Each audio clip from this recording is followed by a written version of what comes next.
Hello साथियों, नमस्कार। आपने देखना शुरू कर दिया है आपका अपना YouTube channel DS Mishra official और आपके अपने चैनल पर इस महत्वपूर्ण वीडियो सेशन में आपका हार्दिक स्वागत है। और यह वीडियो संबंधित होगा, जैसा कि इसके पहले वाले वीडियो के माध्यम से मैंने आपको बताया था कि नई सरकार के बनते ही शिक्षा विभाग एक्शन मोड में आया है और एक्शन मोड में आते ही सबसे पहले शिक्षकों के ट्रांसफ़र को लेकर के नया गाइडलाइन जारी कर दिया गया है। और मैंने कहा था कि उसकी सारी बातें जो आपको जाननी चाहिए और जिसको जानना आपको अत्यंत आवश्यक है ताकि किसी प्रकार की आपको कठिनाई नहीं हो, तो इस वीडियो के माध्यम से पूरी जानकारी दूंगा कि ये जो नया गाइडलाइन जारी किया गया है शिक्षकों के स्थानांतरण को लेकर के, इसके मुख्य बिंदु क्या है और क्या क्या आपको जानना जरूरी है, किसे ट्रांसफ़र मिलेगा,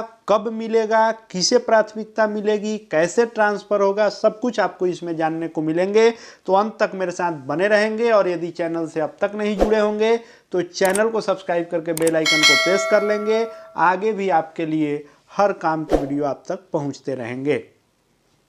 तो ये जो मार्गदर्शिका जारी की गई है, ट्रांसफ़र का जो एक गाइडलाइन जारी किया गया है, यह 41,684 शिक्षक शिक्षिकाओं ने जो आवेदन किए थे ट्रांसफ़र के लिए अंतर जिला का, तो उनमें से पहले जो आवंटन हुआ था जिला का, उनकी संख्या थी 24,732। और फिर जिनको 3 जिलों में से नहीं मिला था, दोबारा उनसे आवेदन लिया गया था, उनमें जो जिला आवंटन हुआ है उनकी संख्या है 2,439। और इस तरह से 41,000 प्लस शिक्षकों में से 27,171 शिक्षकों को अंतर जिला ट्रांसफ़र के तहत उनको जिला आवंटित किया गया है। अब इन 27,171 शिक्षक शिक्षिकाएं जिनको ट्रांसफ़र मिलना है, उनसे जिला आवंटन हो जाने के बाद अब आपको उस जिले के अंतर्गत आपको 5-5 प्रखंडों के विकल्प भरने हैं।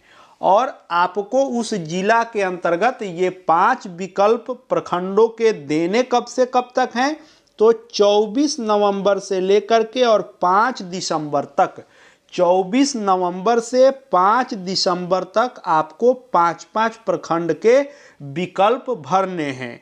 कैसे भरने हैं, तो ई शिक्षा कोश पोर्टल के माध्यम से भरना है। अपने लॉगिन आईडी से जब आप लॉगिन करेंगे तो वहां पर स्थानांतरण वाले इंटर डिस्ट्रिक्ट जो ट्रांसफ़र वाला विकल्प है उसमें जाने पर आपको 5-5 प्रखंड के विकल्प देने को मिलेंगे। उसमें आप 24 नवंबर से 5 दिसंबर तक 5-5 प्रखंड के विकल्प निश्चित रूप से दे देंगे। उसके बाद जो आप विकल्प देंगे 24 नवंबर से 5 दिसंबर तक, उस दिए गए विकल्प में सॉफ्टवेयर के माध्यम से जिला स्थापना समिति जो ट्रांसफ़र के लिए बनाई गई है, वह समिति क्या करेगी कि सॉफ्टवेयर के माध्यम से ही शिक्षा कोश पर आपको प्रखंडवार, कक्षावार, विषयवार रिक्ति को देखते हुए सॉफ्टवेयर आपको प्रखंड आवंटित करेगा। और प्रखंड आवंटन कब तक होगा, तो 10 दिसंबर से लेकर के 15 दिसंबर तक आपको प्रखंड का आवंटन हो जाएगा। यानी 24 नवंबर से 5 दिसंबर तक आप प्रखंड के चॉइस दीजिए। उसके बाद 5 दिन तक सॉफ्टवेयर रन करेगा और आपको प्रखंड आवंटित करेगा। और प्रखंड आपको आवंटित हो जाएगा 10 दिसंबर से लेकर के 15 दिसंबर तक। उसके बाद जो प्रखंड आपको मिलेगा, उस प्रखंड के अंतर्गत फिर से कक्षावार, विषयवार शिक्षकों की रिक्ति को देखते हुए विद्यालय आवंटन किया जाएगा। और विद्यालय आवंटन 16 दिसंबर से लेकर के 31 दिसंबर तक कर दिया जाएगा। यानी इस वर्ष 2025 में इस 27,171 शिक्षक शिक्षिकाओं के ट्रांसफ़र को पूर्ण करने का लक्ष्य रखा गया है। 31 दिसंबर तक इसमें आने वाले सभी लोगों का ट्रांसफ़र हो सकेगा। इसके लिए जो श्रेणी बनाई गई है वह 3 प्रकार से बनाई गई है। वह 3 श्रेणी है: नियमित शिक्षक, जो पुराने वाले नियमित शिक्षक हैं वे, फिर विशिष्ट शिक्षक जो सक्षमता 1 एवं 2 के उत्तीर्ण पूर्व के नियोजित शिक्षक हैं जो अब विशिष्ट बन चुके हैं, और विद्यालय अध्यापक जो बीपीएससी के माध्यम से टीआरई 1 या टीआरई 2 के अंतर्गत नियुक्त हुए हैं। इसमें जो प्राथमिकता दी जाएगी कि फर्स्ट सेकेंड थर्ड प्राथमिकता के आधार पर जो किया जाएगा, उसमें जो श्रेणी बनाई गई है, तो सबसे पहले रिक्ति को देखते हुए प्राथमिकता दी जाएगी नियमित शिक्षकों को। नियमित शिक्षक अगर उसके लिए नहीं आवेदन किए हैं, उस जगह के लिए, उस रिक्ति के लिए, तो फिर विशिष्ट को प्राथमिकता दी जाएगी। विशिष्ट जब नहीं है तो विद्यालय अध्यापक को दी जाएगी। यानी क्रमवार पहले नियमित शिक्षक, फिर विशिष्ट शिक्षक, फिर विद्यालय अध्यापक को प्राथमिकता दी जाएगी। तो ये तो हो गया नियमित विशिष्ट विद्यालय अध्यापक।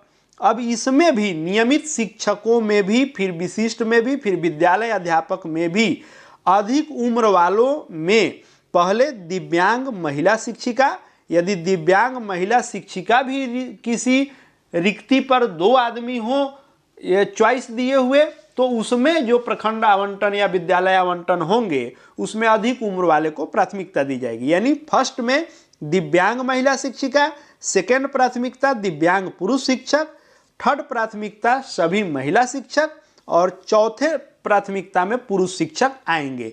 और इसमें भी उम्र जिनका अधिक होगा उनको प्राथमिकता दी जाएगी। इस तरह से प्राथमिकता के लिए गाइडलाइन यह है कि नियमित विशिष्ट विद्यालय अध्यापक, और इसमें दिव्यांग महिला, दिव्यांग पुरुष, शेष सभी महिला और शेष सभी पुरुष शिक्षक।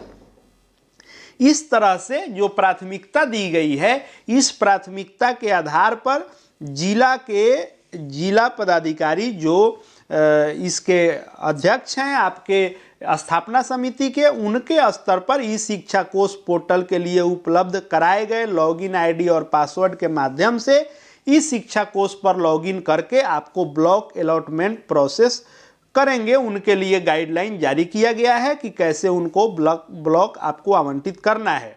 फिर जब ब्लॉक आवंटित हो जाएगा तो विद्यालय का आवंटन भी वैसे ही जो प्राथमिकता दी गई है, जैसे नियमित विशिष्ट विद्यालय अध्यापक, फिर जो है दिव्यांग महिला, दिव्यांग पुरुष, और फिर बाकी महिला बाकी पुरुष अधिक उम्र वाले, इस तरह से विद्यालय आवंटन भी सॉफ्टवेयर के माध्यम से किया जाएगा। विद्यालय आवंटन में क्या क्या ध्यान देना है, ये जिला स्थापना समिति के लिए भी गाइडलाइन जारी किया गया है कि प्राथमिक में क्या क्या देखना है, मध्य विद्यालय में क्या क्या देखना है, माध्यमिक उच्च माध्यमिक में क्या क्या देखना है।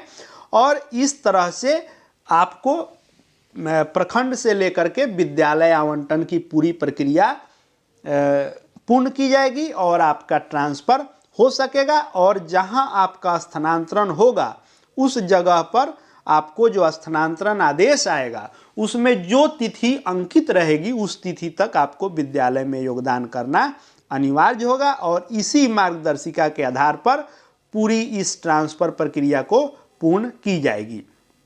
तो इसमें सबसे महत्वपूर्ण है जो आपके स्तर से किया जाना है वह है सिर्फ प्रखंड का विकल्प दे देना।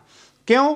क्योंकि प्रखंड का विकल्प देना सिर्फ आपका कार्य है कि आप तय समय में यानी 24 नवंबर से लेकर के 5 दिसंबर तक आप 5-5 प्रखंड का विकल्प दे दें।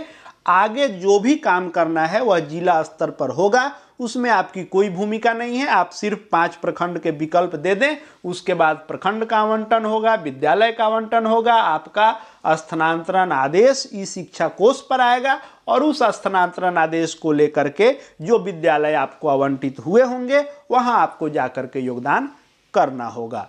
आगे जैसे जो अपडेट आते रहेंगे सब आपके लिए लेकर के आता रहूंगा। चैनल से जुड़ जाएंगे, चैनल को सब्सक्राइब करके बेल आइकन को प्रेस कर लेंगे। साथ ही हमारे Telegram channel DS Mishra official से जुड़ सकते हैं, वहां विभागीय हर पत्र पीडीएफ आपको मिलते रहेंगे। इस वीडियो को देखने के लिए आपका बहुत बहुत धन्यवाद।